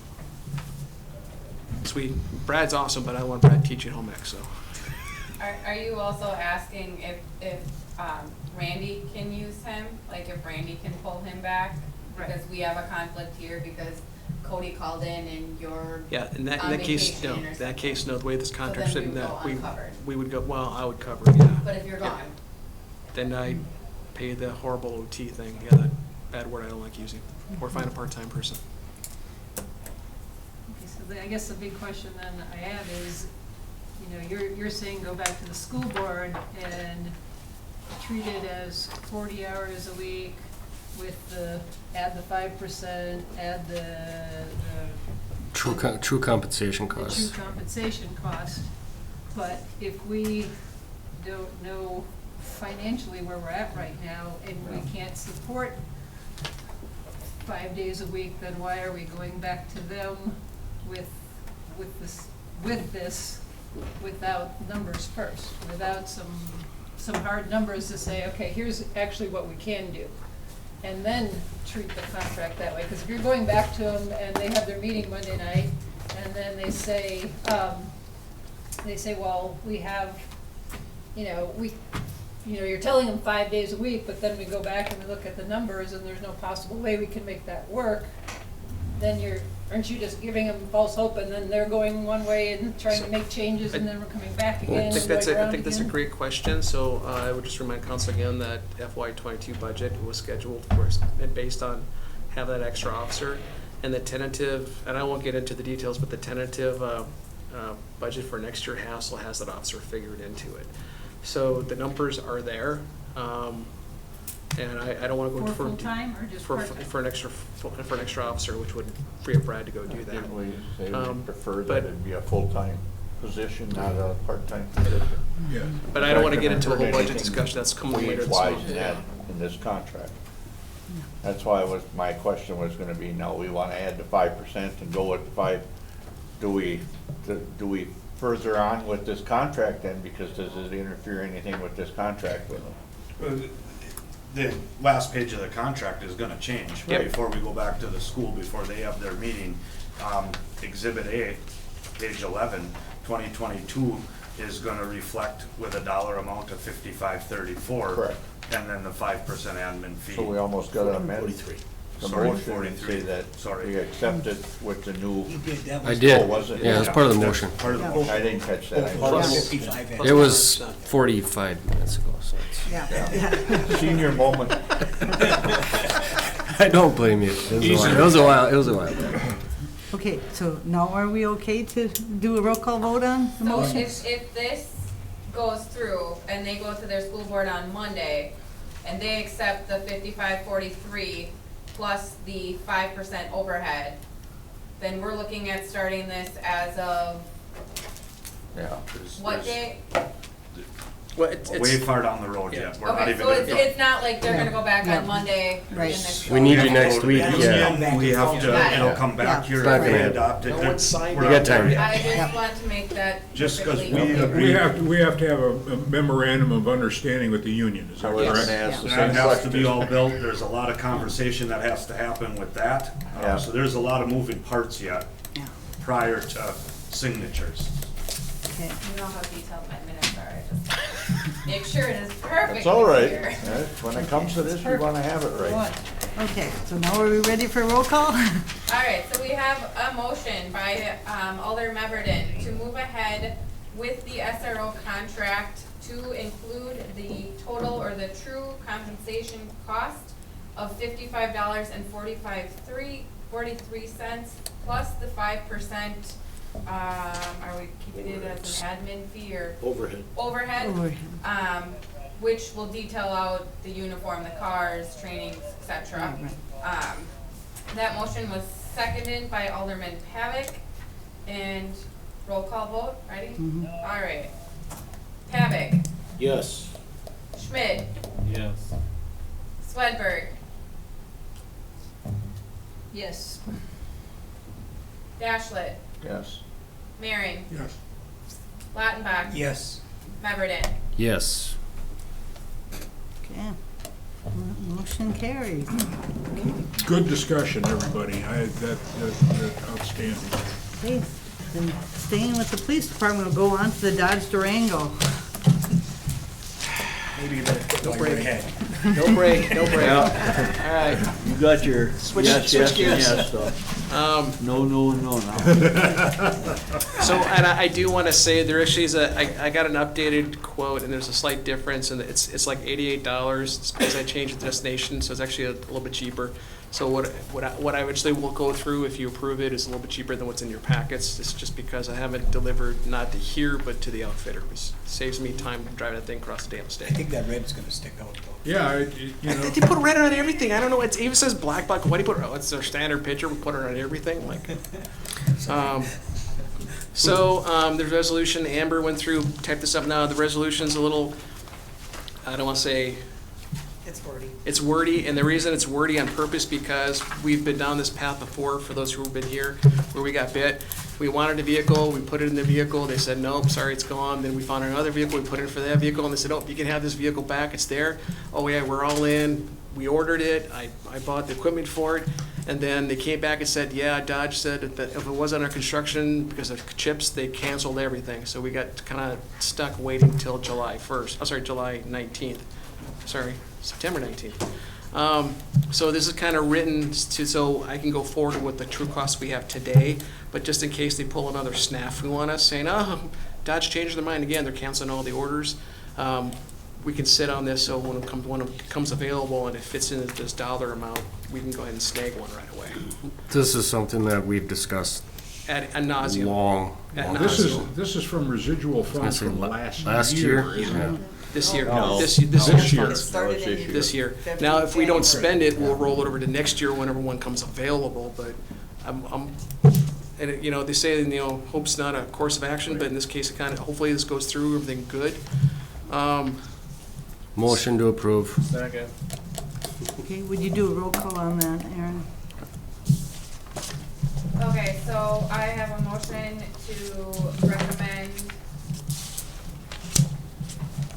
to council to move forward with the purchase of the Dodge Durango. Right? Yes. Any other details? Not red. Hear it right after. Not red. All right, that motion was made by Says Alder Meverden, seconded by Alder Schmidt. Roll call vote, Dashlet, Yes. Havoc, Yes. Mehring, Yes. Lautenbach, Yes. Swedberg, Yes. Meverden, Yes. Schmidt. Motion carries 7-0. Does this feel like deja vu? Okay. Yeah, I think we've done this before. Okay, then the next item is probably Matt would be the best one to discuss, the 2023 Chevrolet Silverado. for Matt the- doesn't get anything. That's the Norman Jake. Public Works does. Public Works does. Don't say minivan. So this went to Public Works actually just first this morning. This is a truck, we have an orange 1.5 ton truck that we use for plowing alleys, some parking lot work. We use it, it's the truck that we always use for chipping, brush pickup. Thank you. So it gets used quite often, this truck, on a weekly basis, probably more than some of just the regular pickup trucks that get used. And the truck that we would be replacing and putting out for public bid is a 2007. It's starting to show some wear and tear. It's getting in that time frame that we should look at replacing it. It's almost identical replacement. It will have a salter on the back. It will have a plow on the front. It will be still used for brush pickup and things like that. Worst thing about this truck is it's probably a year away. If we order it October 3rd, when this goes in front of the full council for adoption, it's anywhere 11, 12, 13 months out. So we might not see this truck into 23, possibly just into 24. So is that something that we're gonna proactively include in the 23 budget, or is it? So this is in the capital outlay, same thing, it'll just get moved. If it doesn't happen this year, it'll get bumped into 23. If it doesn't happen in 23, it'll just get moved into 24. Are you keeping a scorecard on this, Amber?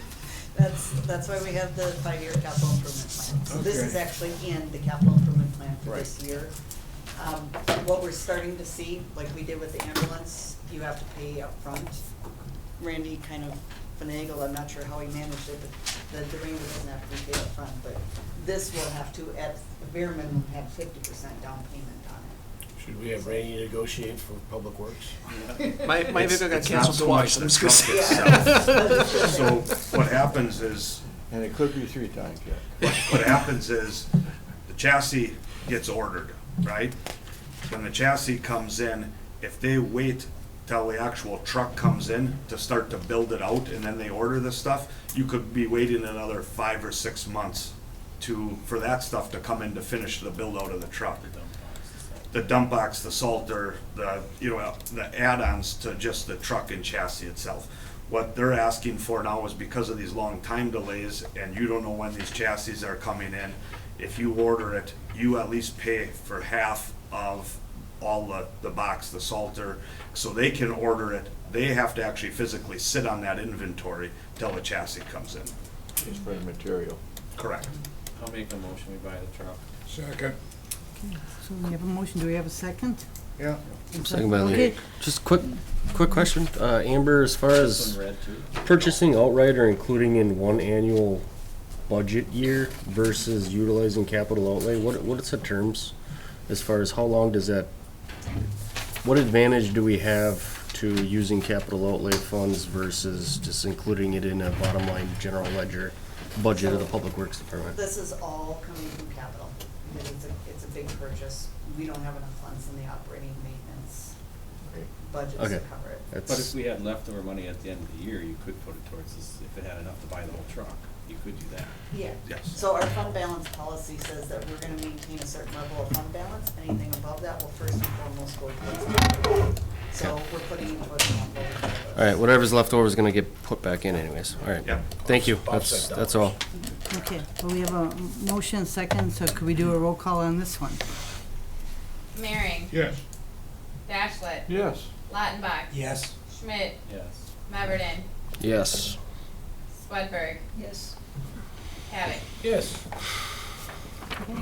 That motion carries. Okay, the next item about creating an ad hoc committee for the parking, obviously it's something that's really needed. I'd like to be on it and so would Matt, but I guess I'd like to find out who on the council feels as though they would like to be in the middle of trying to figure out how to fix the parking problem downtown. It's, I guess I'm just gonna talk a minute for, I think everybody's probably been involved one way or another, depending on, but this has been at the CDC, it's been at the PPP, it's been at the Public Works. There's a parking problem downtown. The parking problem, a lot of it stems with because there's a rental problem downtown and business ordinance. So if one committee is dealing with and they come back and they say this is the solution, we're not looking at all of the big picture, we're just looking at a portion of it. And to say, let's eliminate parking downtown on these days or between these hours, it's not fixing our problem, it's just passing the buck is all it's doing. So in the PPP this last month, past month, I made a recommendation in the PPP and the mayor was at the meeting. It's my recommendation, I think we form an ad hoc committee that has some involvement with community, some business owners, some people downtown, some council members, the mayor wants to be involved. And I'm thinking 5 or 6 people and set up some times to sit down to try to bring back to the full council some ordinance changes. We have to dig deep into the ordinances, you know, and it's not a matter of just going and knocking down apartments downstairs and saying, if you 6 apartments all move out, that gets rid of 6 vehicles on the house, on the street, because where do those people go, right? So there's a lot of moving parts to this, and I think the best way to start to vet it is through an ad hoc committee. I know nobody likes more committee meetings, but with, right now, the way our committees are set up, everybody's kind of dibble-dabbling in a little part of it, and nobody's really looking at the roots of it. So, with the mayor, I think this would be the thing to do. I feel like if everybody's on board with this, that we would bring back a couple council members with some interest and a total of 6 people that will start to sit down, and we would adopt those people at the October council meeting. So if you're already gonna have 2 with, I would not count and the mayor would not count. Oh, you're not so counting. you're Okay. correct. It would be as I was gonna say, 6 people. I would like to see, I literally would like to see, not necessarily council members, I would like to see 6 business owners, if they're willing to be in on this conversation, because, you know, they're the ones that, Well, at least a couple of them. I mean, Yeah. I think it's important to have a different variety of representation, yeah. I would like to see business owners. I would like to see residents in the apartments that are upstairs that are currently living there, to get their feedback in terms of whatever this ad hoc committee comes up with. I think that's important. And I believe that we should have some representation from the different committees that are wrestling with the problem. You got what, CDC, PPP, and Public Works are the 3 main ones. Yeah. Have a member from each one of them committees on it. Well, how big is this committee gonna be? 6. Yeah. Well, how do you get 6 people out of with business owners and residents and 3 other committees proposing, you know, you're already at 9. And I'm just throwing that out there. 6 is just my recommendation. If the council feels like they wanna have 10 people on this committee, it's just, if we put 20 people in a room, you know what you're gonna accomplish. Or even 10 people in the room. That's why I'm trying to stay at a number that you can still have some good conversation, and you're 2 hours into it and there's somebody that still hasn't had any input. I think 7 or 8 is manageable as long as, you know, not including somebody to run the And meetings. I'm not against that. Yeah. That's why I wanted to bring it here for discussion instead of the mayor just saying this is who I recommend. Yeah. I wanted to have the dialogue with the council. Being a chair of one of the committees that's had to dabble with this for, I don't know how long it's been on our agenda, but I'm definitely in favor of forming the ad hoc committee. If I'm not saying that I'm volunteering myself, if there's other people that want to be on it, please do so. Being the chair of one of the other committees, I would Yeah. certainly in favor of this as we discussed just Who last they are, I'd leave that up to the mayor and Yeah. administrator. Why don't you let the mayor know if you're interested Yeah. in serving on this ad hoc committee? Right. Okay. And if you have any Just because we suggestions. know tonight, Lee, you would be interested in, and John, you'd be interested. Is there anybody else? I guess, as John alluded, what's, with this discussion on the SRO, you raised a very good point early on. What's the goal? The goal. Right. What, you know, what are we gonna charge this committee with? Just to form a committee for forming a committee doesn't achieve anything. If you set a goal and say, this is Solve the what parking problem. well, that's, you know, okay.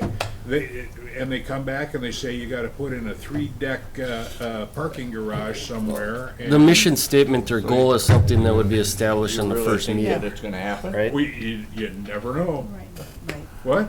Mission statement or overall goal would be something that would be established the very first meeting Okay. in the group. I mean, Alright. hey, there's this issue, we need to come up with, not just one solution, but several solutions and explore them. I mean, that's what it's all about. And all of those stakeholders will have a goal. The question is, how do we get those goals to? Well, and that's over to the committee to Right. to gel those. Yeah, that's a good point. Okay. And just so everybody's clear, is this committee is just to bring recommendation Right. to the full council for adoption. And that's why it's such a runaround from 3 separate committees, is because it's like, okay, it's an ordinance issue, it's a parking issue, it's a Chasing our street tails issue. right now Right. amongst all of the It's- different committees. It's like, okay, Right. Getting tired. been on the agenda for, seems like a year. Okay. You get tired fast now. Yes, I do. So there doesn't need to be any motion. I think John is interested, Lee is interested. If anybody else is interested, reach out to the mayor, and we will be working on putting a committee together that the mayor's will recommend at the October council meeting for adoption by the council, and then set a first meeting. Okay? Next item is the regular meeting for Tuesday, October 18th at 4 PM. I mean, just to back up a quick, point of order, number 10. Okay. Agenda items for next meeting, if you just wanna get them to myself, the mayor, administrator. Okay, anybody have issues with the Tuesday date? Otherwise, we'll set that date. We don't need a motion to set the date. Nope. So then I 18th. just need a motion to. Also worth mentioning, we've got that special finance the budget one on the 4th. Getting in the box. Yeah. Yeah, on the So 4th. Tuesday, October workshop. 18th is our regular finance and personnel meeting at 4 PM. Yeah. The special finance and personnel budget workshop meeting will be on October 4th at 4 PM. Correct. Okay. Motion to adjourn? Okay, is there a second to adjourn? All in favor, say aye. Aye. Opposed? Hearing none, we are adjourned. And you can sit tight and we can go right into the other one. Let her roll. Okay, can we just, Okay. 1 second, give this. Time's up. All right. Well, sure. participating call, in those things and having names. You Yep. want to do anything special with the roll call, or just? All right, like- Mehring, Here, Dashlet, Here. Alder Boer is excused, Lautenbach, Here. Swedberg, Here. Meverden, I'm here. Havoc, Here. Schmidt. Still here. Okay, roll call. oh, God. Okay, then, on the meetings in compliance with the open meeting law, could I get a motion to approve the agenda as printed or with changes? Motion to approve. Second. Okay, all in favor, say aye. Aye. Opposed? Hearing none, the agenda is approved as written. And new business, Amber, are we turning these over to you with the resolutions, or? Sure. Okay. We got the CDBG grant funds that, we've got just shy of $1.7 million to demolish the blighted homes in the redevelopment block area, number 2. And we also had money in there for infrastructure work. The first resolution that's before you is for the infrastructure work. It did come in considerably higher than we had originally budgeted for. We are anticipating that we are going to need to use capital borrowing to backfill that amount. The engineers are going to work with the contractor to take some of the work out to try and reduce that impact a little bit. For example, the sidewalks, we're not gonna put in brand new sidewalks, have the developer put in, who drive over it to put in their new building, and then we have to replace them anyway. So we're gonna take out the center sections of the sidewalk. We do need to have these approved by council because it is a grant awarded to the city, so. Now, the infrastructure, as I understand it, is Fifth Street. From Steel, no? There's quite a bit. There's water, sewer, storm, Gas. electric, not gas, Gas that's is- WPS. Some gas work is getting done, but that's not Okay. part of this work. Now, is water, water and sewer and stuff is underground, is electric gonna be underground in this block, or is it gonna be on poles? What are we doing, Pete? Electrically staying on poles through the alley, Okay, single phase. okay, Their 3-phase that feeds the new bigger building will be a 3-phase underground add-on. okay. And that would include all your street lighting and all of that other sort of stuff too, or? No, there was no mention. No street lighting. There is no street lighting as part of this project, Okay, or the infrastructure. okay. What, Gonna get them what all this, the flashlights. infrastructure work really is getting prepared and putting the laterals and the stubs and everything in for the new building on one side of the block and buildings on the west side of the block. So when they come in, they're all set to rock and roll. You cannot build a 3-story building and use a 1-inch water service. Right. That all Right. has to be upsized. Right. The sanitary has to be upsized, where those come back out into the city's mains. And where do those, from, are they from Fremont, or are they from And 6th Street will be the Sixth Street?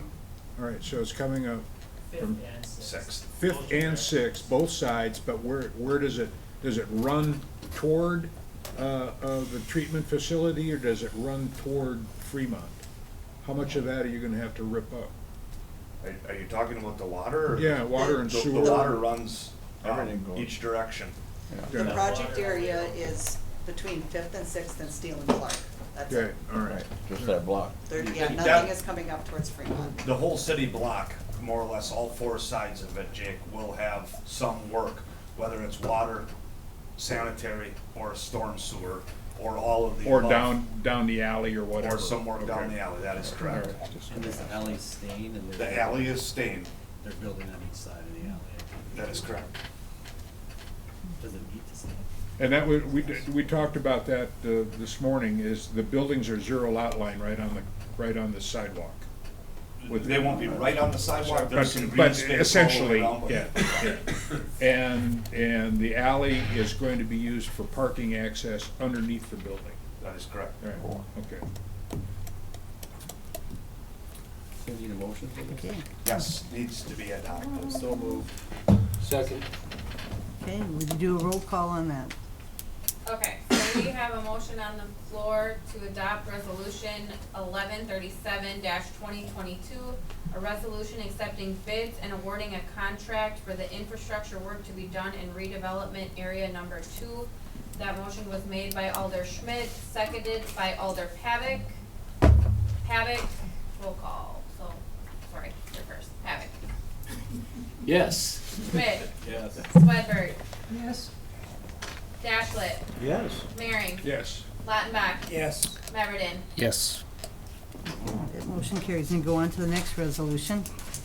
So the next one is just the demolition work itself. It does not include abatement. Those bids come in tomorrow, which is why we need to have a special meeting on Thursday to award those bids. So this is just strictly tearing down the homes. Make a motion for resolution 1138. I'll second it. Okay, and would you do a roll call on that one? All right, so I have a motion by Alder Meverden to adopt resolution 1138-2022, a resolution accepting bids and awarding a contract for the demolition work to be done in redevelopment area number 2. That motion was seconded by Alder Dashlet. Roll call vote, Dashlet. Yes. Pavic. Yes. Mehring. Yes.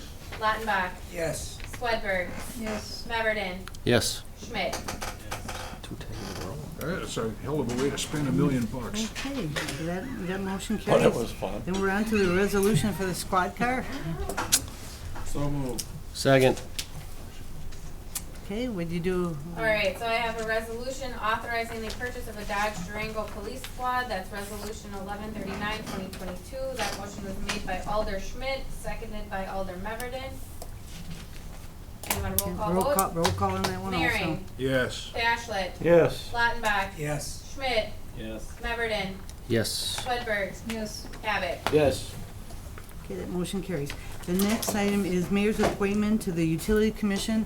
We had a resignation on the utility commission from Mr. Dashlet, so we have to put somebody else on. And I had conversations with Midge, who is willing to fill that spot until April. And I would like to put her on. I guess it's a mayor's appointment, so I would like to have Midge fill that vacancy, so. But I need somebody to back me up on that emotion and a second to agree that Midge would be good for I'll that. make a motion. I'll second it and also say thank you to Lee for serving on the committee. Thank you. Okay. Well, let's do a roll call on that one too. You just need a majority. We just, yeah. What? You want a roll call? Otherwise, you just need a majority. All those in favor? Are we okay just Yeah. saying Yeah. all? Okay, all in favor, say aye. Aye. Opposed? Hearing no opposition, that does pass, and Midge, you are on that committee. And Pete will make sure you know when it is. Okay, the special council meeting for Tomorrow. this Thursday, the 9/22.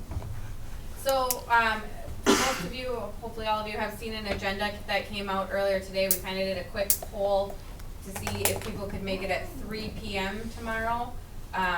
Thursday. Thursday, the 22nd. Everybody's watching the calendar these days. The agenda is already out. If that doesn't work, we still have time to change it should that meeting time not be available. There will be a phone number sent out if anybody wants to conference in.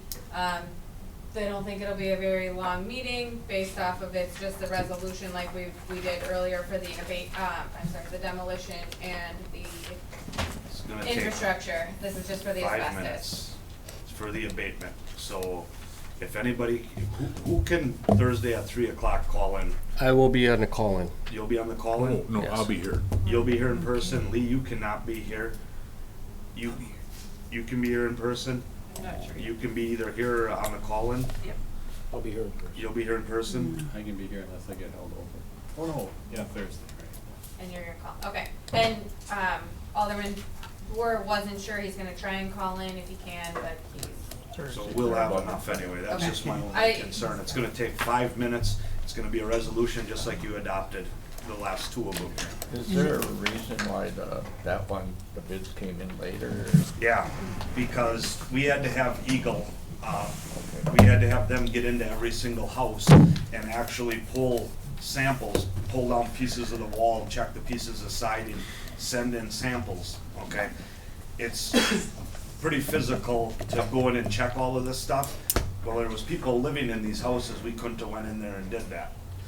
Unfortunately, we found out after the fact that some of the houses that we had to do that, they pretty much smashed the walls and everything else anyway, but.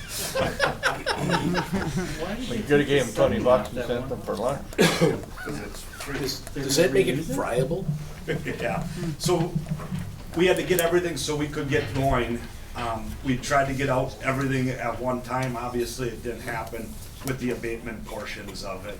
So that's why this is a couple of days later. Even though all of these have to be abated before they can be tore down, but Which is why it's a special. I just came to figure that's, out. we're trying to keep it moving along. One of the systems the federal government did again, you know, a lot of times they have the cart in front of the horse. Yeah. So is yours deciding on? Just a couple. We put it on the house and throw it on the Okay, road. then, That's what I thought. we'll plan on meeting there on Thursday at 3 o'clock right now, unless something else changes. Correct. Okay, agenda items for the next meeting. Our next meeting will be October 3rd.